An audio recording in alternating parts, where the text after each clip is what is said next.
de façon à débuter l'enregistrement. Que voilà. Alors, ben, écoutez, officiellement, bienvenue, M. Drouin, M. Desgagnés. Merci beaucoup d'avoir répondu à notre invitation. C'est important pour nous d'entendre les acteurs de la réalité policière. Je suis Bernard Sévigné. Comme vous le savez, je coordonne le comité et je vais présider la séance aujourd'hui. Vous connaissez probablement les collègues. Je vous les présente. Mme Marlene Jennings, qui est avec nous. Il y a également Mme Nicole Gibault, Madame. M. Alexandre Matte et M. Louis Côté. Bonjour. Bonjour. De ce côté. Alors, on a pris connaissance, on a reçu le mémoire que vous nous aviez acheminé. On en a pris connaissance, soyez-en sûrs. Maintenant, je rappelle les principales consignes.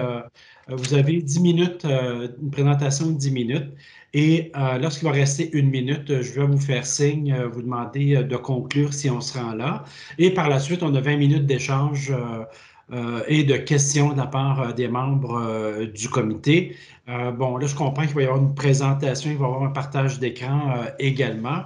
Je vais laisser la liberté à mes collègues de poser les questions ou à vous, M. Drouin, ou M. Desgagnés. Comme on est peu nombreux à l'écran, ça va faciliter les choses. Si vous voulez prendre la parole, il y a le mécanisme là, de lever la main. Qui peut être activé.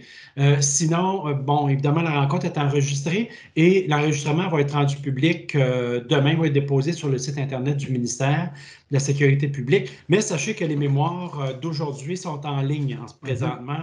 Ils ont été mis en ligne en avant-midi. Donc, évidemment, la pandémie fait en sorte que les outils virtuels ne permettent pas nécessairement de faire les choses live publiques. Mais on fait le maximum pour que les gens puissent entendre, comprendre s'ils veulent voir même la présentation, l'audience d'aujourd'hui par le truchement du web. Alors, voilà pour la mise en contexte. Maintenant, pour la suite, peut-être, je vais vous demander, M. Drouin, je vais vous céder la parole pour que vous puissiez vous présenter et présenter également votre chef de police. Et par la suite, on procédera au partage d'écran et commencer la séance. Alors, M. Drouin. Donc, merci beaucoup. Merci, premièrement, aux membres du comité de nous recevoir aujourd'hui. C'est vraiment un privilège pour nous, vous savez, de pouvoir prendre un temps d'arrêt puis un temps d'échange en matière de sécurité policière. Donc, je me présente, Gaétan Drouin.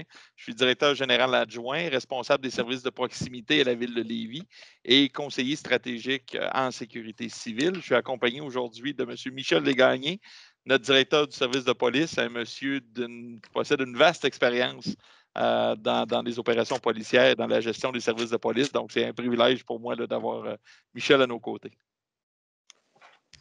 Alors, merci. Alors, je ne sais pas qui peut actionner, c'est vous, M. Drouin, actionner pour partager l'écran. Oui. Et à partir de ce moment-là, vous avez 10 minutes là, pour présenter le tout. Est-ce que vous voyez l'écran? Est-ce que vous voyez la présentation? Oui. Si c'est possible de le mettre sous forme diaporama pour... Oui, excusez. Comme ça. Voilà. Je laisse la parole à M. Drouin partant. Donc, merci beaucoup, M. le Président. Merci encore une fois aux membres du comité et merci au gouvernement du Québec de prendre ce temps d'arrêt, un temps de réflexion. Puis vous le savez, les gens de sécurité publique, on est habitué avec ça, on appelle ça des post-mortem, nous. Donc, lorsqu'il arrive des opérations policières, des opérations en matière de sécurité publique, ça compose nos pierres d'assises, justement, pour être en mesure de viser une amélioration continue au niveau des services qu'on offre à nos populations. J'irai tout de suite sur l'essence même de notre message aujourd'hui. Donc, notre réflexion, repose sur 4 axes. Donc, le premier axe, c'est une grande satisfaction des citoyens. On le sait, là, la majorité des citoyens sont satisfaits de la police au Québec, donc des services de police. La plupart des villes sondent leur population et obtiennent des résultats qui sont jugés satisfaisants selon nous. À Lévis, on est très heureux de vous dire qu'on répond à un taux de 84 % lorsqu'on questionne nos citoyens et citoyennes sur l'élément satisfaction des services qui sont offerts par notre service de police. Au niveau de l'impact sur le sentiment de sécurité, puis ça, c'est important, on le sait, c'est vraiment comment notre citoyen se sent, quel est son sentiment lorsqu'on lui parle de sécurité publique, de sécurité policière. Donc, de la même façon, à part quelques situations particulières et ponctuelles, les citoyens se sentent en sécurité dans leur quartier. Donc, encore une fois, la ville de Lévis, c'est à 86 %. Et en matière de sentiment de sécurité, on pourrait aller même plus loin. Je vais vous donner un exemple très concret. À la ville de Lévis, on a un comité de travail, exemple, pour tous les enjeux de sécurité et de fluidité de la circulation, pour lequel il y a un représentant du service de police qui prend place avec les gens des services techniques pour être en mesure de voir les meilleures façons de faire, donc les règles de l'art et ainsi de suite en matière de circulation. Donc, c'est un exemple, encore une fois, qui vient ajouter au sentiment de sécurité de notre population. Des ressources municipales offrant un service, offrant un continuum de services, pardon. Donc, les services de police municipaux font partie d'un continuum de services offerts par les villes, ce qui permet une réponse intégrée pour le citoyen. Et à ce niveau-là, encore une fois, voyez-vous, à la ville de Lévis, on a entre autres une politique sur le développement social et communautaire. Où notre direction du service de police est partie prenante avec les acteurs du milieu de façon à assurer, encore une fois, une meilleure desserte, une meilleure écoute aussi. Et je terminerai en vous disant aussi que c'est une approche adaptée aux besoins du milieu. Donc, ce qu'on vise vraiment, c'est qu'il y aurait avantage à offrir des services répondant à la réalité locale et aux besoins exprimés par les citoyens. Puis mon collègue Michel va vous en parler, mais vous le savez, ne prenons que les taux de criminalité, même si souvent on va se comparer la ville de Lévis avec des villes comme Saguenay, Trois-Rivières, Sherbrooke. Encore une fois, il y a une réalité pour chacun des milieux et c'est un des éléments qu'on voudrait aborder avec vous. C'est pour ça qu'on veut vous parler de la modulation des niveaux de service en fonction d'une gestion de sécurité. Bien entendu, c'est comme tout le monde parle de la même chose à peu près, le portrait de la criminalité, le portrait socio-économique, mais on veut mettre l'emphase sur les besoins du milieu, puis les ressources du milieu. On veut travailler avec les gens intégrés à l'intérieur de notre service, la population, les ressources communautaires et tout ça. La carte policière dans laquelle on vit présentement depuis 2002 est basée sur le nombre de populations que vous connaissez, qui détermine le nombre d'activités policières qu'on doit à chacun des niveaux qu'on doit fournir à nos citoyens. Mais on pense à Lévis qu'on devrait travailler plus sur une sécurité publique intégrée, un service de police au niveau qui travaillerait au niveau avec sa population, avec son milieu. Je reviens au niveau de service, aux activités. Ce qui est difficile souvent pour des services de police, c'est de faire des activités ou de conserver une expertise au niveau de certaines activités. Je vais vous prendre le seul exemple, un enquêteur en incendie criminel. Je peux vous dire, depuis mes 4 dernières années ici, là, on n'a pas utilisé souvent notre enquêteur en incendie criminel. On doit le garder spécialisé, on doit le garder formé, sans compter qu'à un moment donné, il arrive au bout de l'âge de la retraite ou tout simplement un changement de fonction à l'intérieur de l'organisation. Alors, ce sont des gros investissements pour les services de police de conserver des activités comme ça qu'on pense, la ville, qu'on pourrait partager, soit de façon locale, régionale ou avec la Sûreté du Québec, peu importe. Mais c'est pour ça qu'on devrait avoir des activités un peu plus intégré à notre organisation avec peut-être des paramètres, une grille d'évaluation qu'on pourrait travailler avec que le ministère de la Sécurité publique nous permettrait de voir justement jusqu'à quel niveau de service on peut aller pour notre secteur. Également, là, au niveau de l'équité des coûts pour les services policiers, on en a fait mention à l'intérieur du mémoire de la ville de Lévis. Prenons pour exemple les dessertes par la Sûreté du Québec pour certaines populations, alors qu'à Lévis, on bénéficie d'un corps de police municipal. Et à ce moment-là, le même citoyen à Lévis se trouve à payer une portion des services offerts dans certaines municipalités via ses impôts pour la Sûreté du Québec et une autre portion aussi à même ses taxes. Et ça, c'est sans compter aussi l'augmentation constante des coûts au niveau de des opérations policières. Nous prenons pour exemple le filtrage des personnes, des nouvelles lois, comme exemple sur le cannabis. Ça a demandé beaucoup d'adaptation au niveau de notre direction du service de police et certaines spécialisations et formations de nos policiers. Ce qu'on préconise, ce qu'on aimerait, c'est d'aller vers un modèle de police stratégique. On entend parler depuis des années de la police communautaire. on pense que notre réflexion devrait aller plus loin que ça. Et c'est ce qu'on préconiserait. Ça repose sur la connaissance de notre environnement, les besoins de notre population, la coopération avec l'ensemble des partenaires, puis la planification des actions sur l'analyse de l'information policière. On pense que ça nous permettra d'offrir des services qui reflètent la proximité, le respect mutuel et une approche préconisée lors d'interventions et de suivi auprès de nos citoyens. Par exemple, une organisation policière pourrait avoir, je répète ce que je disais tout à l'heure un peu, j'ai devancé, demander au ministère de la Sécurité publique de moduler son niveau de service selon la réalité et les besoins du milieu à l'aide de critères bien précis. Exemple, le taux de criminalité, les indices de dangerosité, le sentiment de sécurité, notre portrait socio-économique, les courbes démographiques, etc., etc. L'étude n'est pas faite, mais ce qu'on pense, c'est être en mesure d'avoir un portrait policier, des activités policières vraiment modulées pour notre population et notre territoire. Tout à fait. J'ajouterais par rapport à ça également que, lorsqu'on parle d'une vision systémique en sécurité publique, bien, le plus bel exemple que je pourrais vous donner, moi, c'est les événements de Lac-Mégantic. M. Sévigny le sait, j'ai participé activement au niveau des opérations et à ce moment-là, il n'y avait pas d'allégeance reliée à l'uniforme. Il y avait seulement qu'un objectif, c'était vraiment de stabiliser l'événement et qu'on parle de la Sûreté du Québec, qu'on parle d'ensemble des ministères, des organismes qui gravitaient autour, l'ensemble des services de sécurité incendie.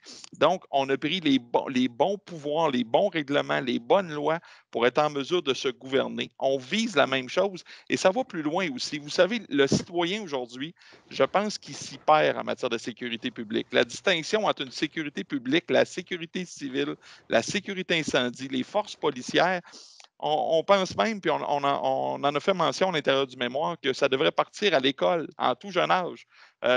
Régulièrement, les citoyens du Québec entendent aux nouvelles le BEI, l'UPAC, la déontologie policière, les niveaux de service des services de police. On croit que ça sera important au cours des prochaines années que la population en général soit en mesure de bien comprendre les niveaux de service et le service qui est offert à sa population. Encore une fois aussi pour redorer l'image du policier. Là. Donc, ça fait partie de nos enjeux. Vous avez remarqué probablement dans le mémoire qu'on a ajouté des éléments qui n'ont pas été discutés nécessairement, qui ne fait pas partie du mémoire, mais on pense que tant qu'à parler de la police, on devrait gratter un peu plus large. Et moi, j'ai ajouté modernisation du système de déontologie policière. Pas qu'on n'a pas besoin de déontologie, pas qu'on n'a pas besoin de règles, au contraire. Ce que je pense, c'est que présentement, puis vous le savez, on est souvent pris avec des plaignants quérulents, des plaignants qui n'ont même pas participé ou même pas été témoins de l'activité, qui nous fait en sorte qu'on a de plusieurs enquêtes déontologiques. Ça donne une pression sur nos policiers, bien entendu. Ça donne aussi une pression au niveau financier. Et la particularité aussi, c'est la longueur des enquêtes, le temps qu'on passe en conciliation. Les conciliations devraient être en adéquation avec nos comités de discipline à l'interne. Parce que, vous savez, la plupart des corps de police, on a des articles de convention qui nous disent qu'on n'a pas le droit à une double sanction. Alors, durant que la déontologie est au fait d'un de nos dossiers, nous, on doit retarder notre processus de déontologie, de discipline interne, ce qui fait que l'effet est tellement dilué au bout de plusieurs mois, des fois quelques années, de travail de déontologie, de conciliation, des fois d'audition devant le commissaire. Alors, ce qu'on disait tout simplement, c'est que dans l'ensemble de la révision policière, on devrait peut-être revoir certains processus. La déontologie, le code de déontologie présentement, les règles en déontologie remontent encore plus longtemps que présentement les niveaux de service qu'on est en train de réviser qui remontaient à 2001. Alors, c'est dans ce sens-là qu'on ouvre une petite porte là-dessus dans notre mémoire. Donc, c'est en guise de conclusion. Oui. Peut-être juste en terminant, M. le Président, là, je rappellerai que par rapport à ça, on en a également fait mention à l'intérieur du mémoire, tout ce qui est viser l'équilibre dans nos relations de travail. Puis, par rapport à ça, je vous dirais que comme direction de service comme ville, ce qu'on vise beaucoup, c'est une participation de nos employés. Puis on le sait, là, les regroupements syndicaux sont très bien organisés, mais on effleure ne serait-ce que la loi 24. L'arrivée de la loi 24 en sécurité publique est venue un peu rétablir l'équilibre dans les relations de travail. Et ça, c'était une plus-value. Et on vise ça. Et je termine aussi en vous disant que, bien entendu, l'attractivité aux emplois cadres et la préparation de nos policiers et policières à établir de nouvelles fonctions, ça fait partie de nos défis aussi pour l'ensemble des organisations policières, mais également pour la ville de Lévis. Bon, bien, merci beaucoup pour la présentation. Maintenant, je vais demander à mes collègues, on va débuter la période avec les questions. Avec M. Côté. D'abord, merci d'être ici. M. Drouin, en passant, je ne sais pas si vous vous souvenez, vous avez fait un reportage suite à Lac-Mégantic. Et je me servais de ce reportage-là dans tous mes cours que je donnais en gestion de crise à l'université. Vous aviez fait une très belle performance. Je suis très flatté, M. Côté. Merci, mais je réitérais que c'était un beau travail d'équipe. Hein? Oui, mais à Lac-Mégantic, ce qui s'est produit à Lac-Mégantic, c'était le plan de la sécurité civile québécoise qui est appliqué, la santé, la sécurité civile. Et ce plan-là date depuis le Verglas, l'après-Verglas, 2-3 ans après. On parlait de débriefing tantôt, c'est ce qui est arrivé.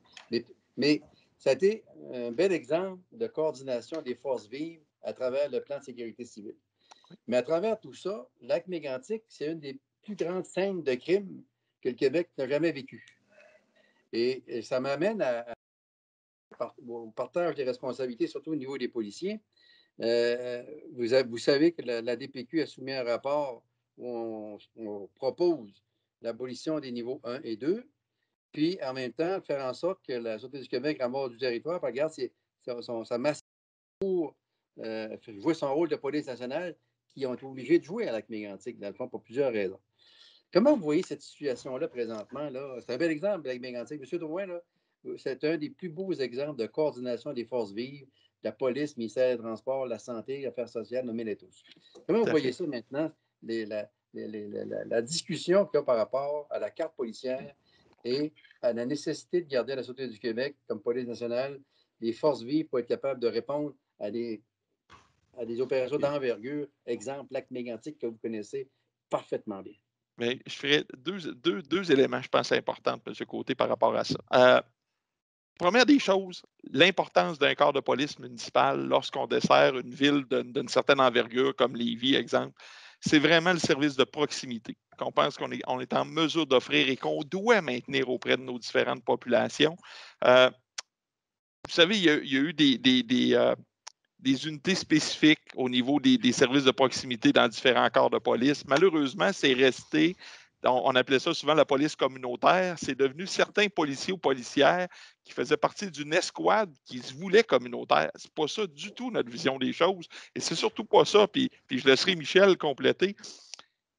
C'est vraiment dans l'éducation, dans le service de proximité qu'on veut que chacune de nos policiers et policières offre en service à la population. Donc, c'est beaucoup plus un service qui est plus près, que quand le citoyen parle avec notre patrouilleur qui est sur la route, se sente vraiment écouté et qu'il y a vraiment une approche clientèle. Moi, ça, j'en démarre pas. Et l'autre élément, quand vous me parlez de Lac-Mégantic, bien effectivement, malgré tout le drame, on le sait qu'on a vécu avec cette catastrophe, ça a été une occasion unique de laisser tomber les couleurs d'uniforme. Puis quand vous disiez tantôt, c'était le plus grand périmètre pour enquête criminelle qu'a connu le Québec. Et pourtant, il y avait une multitude de pompiers qui ont travaillé à l'intérieur de ce périmètre-là. Il y a des pompiers qui ont formé des policiers de la Sûreté du Québec à endosser des appareils de protection respiratoire parce que c'était pour assurer leur santé, leur sécurité. Des fouilles dans les décombres, mais où chacun des rôles était préservé. Puis ça, c'était drôlement important et on allait beaucoup plus par champ d'expertise que par définition d'un corps de police ou un service de sécurité incendie ou le ministère de la Sécurité publique. C'est pour ça, lorsqu'on vous parlait tout à l'heure d'une vision systémique, comment abattre des fois nos silos. Puis je vais reprendre juste l'exemple de notre ministère de la Sécurité publique. On a un sous-ministre par silo. Comment on pourrait réfléchir ce modèle-là à court, moyen terme pour viser vraiment une vision intégrée de nos services de sécurité publique? Monsieur Desgagnés, vous vouliez ajouter? Oui, sans vouloir contredire mes collègues de la DPQ, puis que j'endosse aussi le mémoire de la DPQ aussi, Mais c'est les niveaux de service, je pense que c'est les niveaux de service 1 et 2 tels qu'on connaît aujourd'hui, comme je disais tout à l'heure, avec des obligations que techniquement, on n'a pas besoin. J'ai eu la chance de travailler pour un gros service de police, celui de Québec, où on avait une multitude de services, on était en mesure de fournir. Maintenant, quand on arrive dans une ville comme Lévis, bien sûr, c'est un peu un choc de culture que j'ai vécu, mais les gens ont besoin de leur police de proximité. Ils ont besoin, puis on a besoin d'avoir des policiers qui connaissent leur secteur. Si vous prenez l'exemple de Lac-Mégantic, je la ramène ici, avec le Valero, s'il arrivait un événement de l'ampleur avec Valero ici, nos policiers sont formés déjà. Il y a, du travail, de la formation qui se fait avec notre service incendie, le service de sécurité civile. Alors, on a besoin de cette proximité-là dans nos secteurs. Ça ne veut pas dire d'abolir les petits services, les services de police de petites municipalités, en tout cas, ce que moi j'interprète, c'est de le rendre à la hauteur et aux moyens que les gens ont dans chacun des secteurs en analysant. Je prends un autre exemple. À Québec, on a fait il se fait beaucoup de maintien de l'ordre. Ici, dans mon niveau de service, j'ai un maintien de l'ordre modéré. Je dois maintenir mes policiers en contrôle de foule, alors que des manifestations ici, comparativement à l'autre côté du fleuve, just too bad, j'en ai pas. Alors, il y a ça. Et il y a aussi, il faut prendre en compte les territoires. Ville de Lévis, on est à côté justement de nos collègues de Québec. On a la Sûreté du Québec pas trop loin. Sherbrooke, Saguenay, Gatineau sont des centres régionaux. Et de niveau de service 2 ou 3, c'est pas parce qu'ils sont de ce niveau-là qu'ils n'ont pas besoin de d'autres services ou qu'il y a des services qu'ils pourraient régionaliser ou rendre plus disponibles au niveau national. Madame Gibault. Dans exactement sur ce même point, c'est quoi votre piste? C'est quoi votre piste? Ça arrive. C'est quoi votre piste de solution tangible? Quelque chose que vous... Faites-moi un portrait. C'est ce que je demandais souvent aux gens. Expliquez-moi ça. Un exemple clair. Vous adhérez, parce que j'entends des deux oreilles, j'ai adhéré au rapport de la DPQ qui soumet qu'on devrait faire sauter 1 et 2, mais par contre, pas pour nous, car... Et qu'est-ce que... Donnez-moi quelque chose de concret là, que je comprenne votre position, s'il vous plaît. Écoutez, je reviens là. Présentement, ici, ce que je vis à Lévis, c'est une ville paisible, c'est une ville qui est en plein développement. On n'a pas trop encore d'histoire de nationalité ou d'ethnie différente. Alors, on doit travailler avec la couleur de la population ici. Par contre, en criminalité, où il y a des crimes de réseau, écoutez, mes enquêteurs sont régulièrement du côté de la Rive-Nord et vice-versa. On travaille ensemble déjà.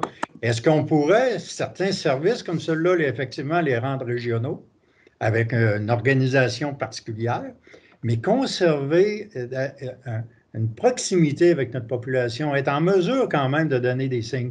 Parce que j'ai rien contre ce que mes collègues de la Sûreté du Québec font, mais souvent, les policiers de la Sûreté du Québec sont transférés d'un poste à l'autre ou ils ont une promotion, ils se dirigent ailleurs dans la province. Tandis qu'ici, nos policiers font partie de la communauté, ils demeurent la majorité sur le territoire et connaissent vraiment ce que leur population va avoir. Et pour compléter, madame, si vous permettez, ce que j'explique, c'est que niveau 1 et 2, tel qu'il est, peut-être niveau 3 aussi, mais niveau 1 et 2, tel qu'il est, avec des obligations d'activité policière qu'on n'est pas nécessairement capable de donner, c'est là où il faut qu'il y ait une différence. C'est pas un poste de commandement, ça? Non. OK. Alors, ça complète. Monsieur Matt. Michel, plutôt toi qui vas être en mesure de répondre. C'est un défi de créer une unité régionale ou autre là, pour un ensemble de services presque à la carte. Est-ce qu'une solution, ce ne sera pas une facturation des services dont vous avez besoin à l'occasion? Ça, pour avoir, effectivement, ça pourrait être ça. Dépendamment aussi, le pacte fiscal et tout ça avec les villes, je ne veux pas entrer là-dedans, mais bien entendu, s'il y avait une facturation de certains services, peut-être qu'il y a des villes qui désireraient par après de se dire, ben non, ben, tant qu'à ça, étant donné que j'ai besoin régulièrement de cette activité-là, ben, je vais me la payer. Je prenais tantôt l'exemple de l'enquêteur en incendie criminel. J'aimerais bien mieux payer mes collègues du SPVQ, venir faire une enquête, en plus qui sont liés avec un commissariat, de venir faire une enquête d'incendie criminel qui m'arrive ici une fois, je touche du bois, 2 ans, 3 ans. J'espère pas d'en avoir plus que ça. Tandis que j'ai d'autres types d'activités, ben, probablement, exemple, justement, un policier école, les policiers en milieu scolaire, très, très important ici. À place de payer l'expertise de Québec ou une autre expertise de la Sûreté du Québec, j'aimerais autant les payer parce que la ville, la population veut avoir cette activité-là. Un autre exemple, les services d'identité judiciaire qui sont très dispendieux. Tu te souviens, Alex, c'est très compliqué d'avoir une expertise là-dessus et de maintenir l'expertise. Je pourrais peut-être avoir un niveau d'identité judiciaire qui est à X, mais pour atteindre un autre niveau de, je ne sais pas moi, une scène de crime X, Y, Z, ben, faire appel à mes collègues de la Sûreté, puis possiblement, oui, avec une facturation au bout, ce qui exigerait peut-être que je répète qu'une certaine municipalité dise, oh, je vais arrêter de louer ça, ce service-là, je vais me le payer, parce que ça vaut à peine que je me le paye. Est-ce que ça répond, M. Matt? Oui, ça va, merci, M. Madame Jennings.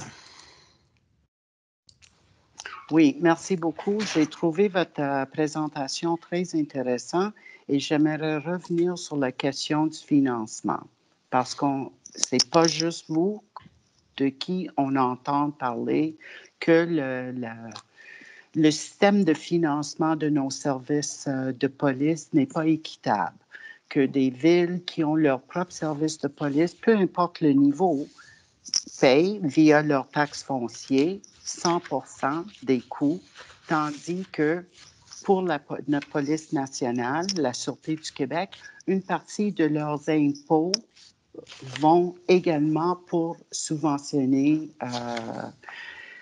Est-ce que vous avez une solution pour ça? Parce que c'est la même chose. On a entendu la même chose dans le système d'éducation, où il y a une taxe scolaire qui est basée sur la valeur foncière d'une propriété et que les taxes, les niveaux de taxes, les tarifs étaient complètement différents dépendant de la région et ce n'était pas équitable parce qu'on paye également l'éducation via nos impôts.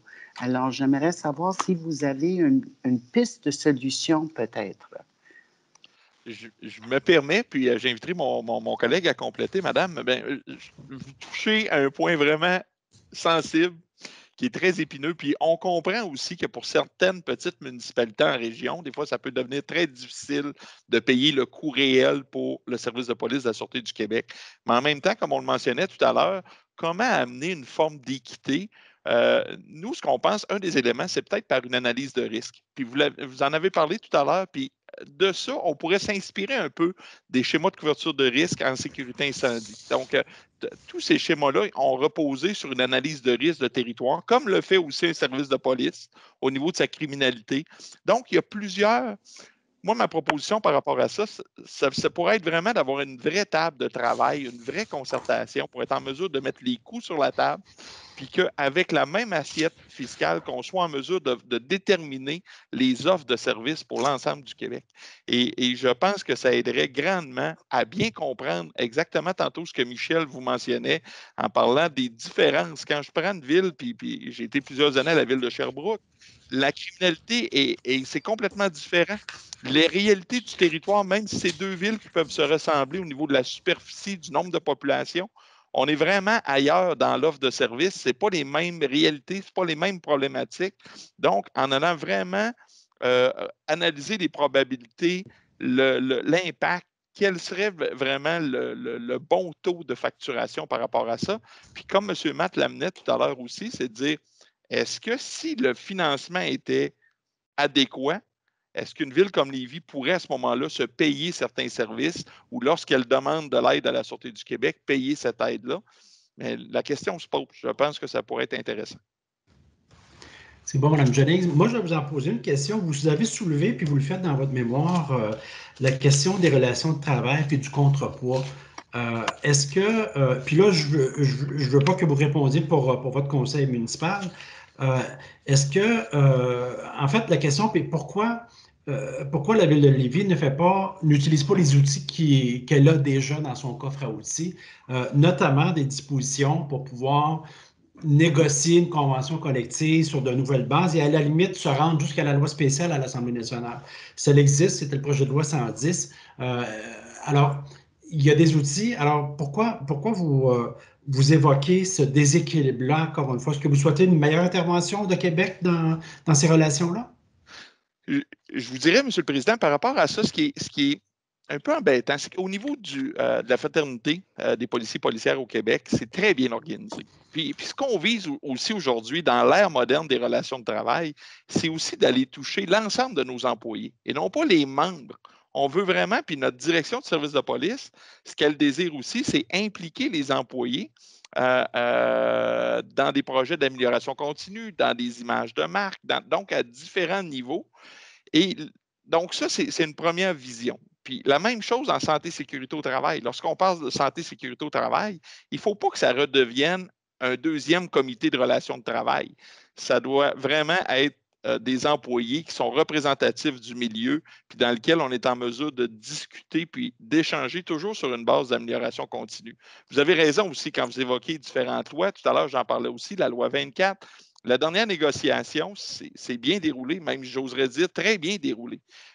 Des fois, c'est par après que ça devient un peu plus difficile parce que la loi 24 est vue peut-être un peu comme une menace. Actuellement, il n'y a peut-être pas beaucoup de gens qui veulent faire le premier chemin devant les tribunaux, mais malgré tout, on donne confiance à la bonne puis à la saine négociation. À la Ville de Lévis, il est arrivé la même chose aussi au niveau de la loi 15 sur les régimes de retraite, pour lequel le partage des coûts, les déficits passés, il n'y a pas de cadeau sous-entendu, il n'y a pas de... C'est très clair, ça a été fait sans équivoque. Je pense que les gens de la caisse de retraite, même chose, pourraient en témoigner. Est-ce qu'il y aurait d'autres mécanismes? Peut-être, la réflexion se pose, mais encore une fois, on passe beaucoup, beaucoup d'heures dans une semaine. Puis je parle beaucoup au nom de notre direction de service, dans des relations de travail, alors qu'on devrait mettre ces heures-là beaucoup plus au niveau de la sécurité de notre population. Monsieur Côté. Bon, je veux juste revenir tantôt à ce que vous dites de la facturation des services via la Sûreté du Québec. Je regarde du 1er avril 2018 au 31 mars de cette année. Lévis, vous avez fait 52 demandes de services supplétifs puis 132 demandes de services supérieurs. 132, je comprends que c'est nos impôts. Et là, puis vous n'avez jamais été facturé, malgré le fait que la loi dit qu'il pourrait facturer, c'est ça? Effectivement, la loi dit qu'il pourrait facturer. C'est-à-dire que la loi dit que la Sûreté peut facturer s'il doit pallier à un niveau de service, une activité policière qui est dans notre niveau de service. Oui, c'est ça. Alors, les interventions de la Sûreté que vous avez là, peut-être que, exemple, des interventions de groupes d'intervention, j'en ai pas de groupe d'intervention au niveau 2. Alors, ceux-là, ils sont à l'extérieur de mon obligation, de l'obligation de la Ville de donner un service. Mais s'ils devaient, exemple, justement, venir faire de l'identité judiciaire de façon régulière ici, alors que c'est dans mon niveau de service, là, je prétends que oui, on devrait être facturé. Et c'est peut-être ça qui créerait peut-être un équilibre à travers les différents services de police dans la province. Et si on veut imager, parce que si j'ai bien compris ce que vous avez dit, par rapport aux services spécialisés, vous dites qu'il pourrait y avoir, régionalement parlant, un buffet. Je décide de prendre le buffet ou de payer ou de manger chez nous. Je vais vous donner... Oui, je peux vous donner un bel exemple. On a créé ici dans la région de Québec avec le SPVQ, la Sûreté du Québec et la Ville de Lévis et le CIUS de Québec. Je ne sais pas si vous avez entendu parler, les services intégrés, l'abus et maltraitance envers les enfants. Oui. On est les 3 corps de police là-dedans à travailler avec la DPJ, etc., etc. Et on a partagé des coûts. C'est un travail commun, c'est une expertise commune et on a partagé les coûts pour créer cette entité-là de façon collégial, ensemble, en disant, ben oui, moi, je vais probablement l'utiliser à X% dans l'année par rapport à la Sûreté du Québec ou par rapport au SPVQ. D'ailleurs, c'est ça, le SPVQ l'utilise pas mal plus que nous autres à cause de son territoire, de sa population. Mais on s'est entendu là-dessus. Je viens de re-signer cette entente-là pour, ça fait déjà 5 ans qu'on travaillait à mettre ça sur place. C'en est un bel exemple, ça, où les organisations pourraient partager certaines choses, partager les coûts aussi à la proportion de l'utilisation qu'ils en font. Bon, ben merci. Le temps a fini. On pourrait jaser encore des heures, j'imagine. Tellement passionnant comme. Mais merci beaucoup, M. Drouin, M. Desgagnés. C'est bien gentil de votre part de vous être prêté à l'exercice. Merci pour votre contribution. Ça va nous permettre, nous, de nourrir la réflexion qu'on a à faire, les recommandations qu'on a à faire également à la ministre de la Sécurité publique. Alors, merci pour tout. C'est très apprécié. Et ça a été même agréable dans le processus. Alors, merci encore. Merci Un beaucoup. immense merci. Merci, M. Sévigny. Merci, mesdames, messieurs. Merci Au plaisir. beaucoup. Merci. Au revoir. Salut, Michel. On essaiera d'aller prendre un café avec la Ouais. COVID blanche. OK, effectivement.